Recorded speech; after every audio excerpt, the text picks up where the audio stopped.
Okay, we will factor x squared plus 12x plus 36.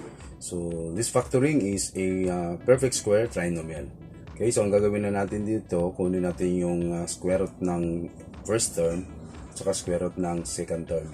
Okay, so that is equal to, so square root ng x squared, that is x. And since positive yan, so plus the square root ng 36 is 6 din yung square natin. Okay, so squaring a binomial generates a perfect square trinomial. Okay, kung titingnan natin ngayon, kung i-square natin yung first term, the result is x squared, diba? X, tapos i-square natin, the result is x squared. Then itong second term, paano magiging 12 yan?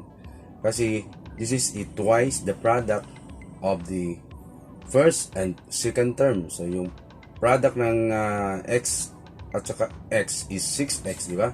Then twice, kaya magiging 12. 6x, diba?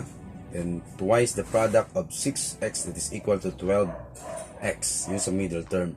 Then dito sa last term, si 36, paano magiging 36 yan? Kasi 6 squared yan, i-square natin yan, so magiging 6 times 6 is 36.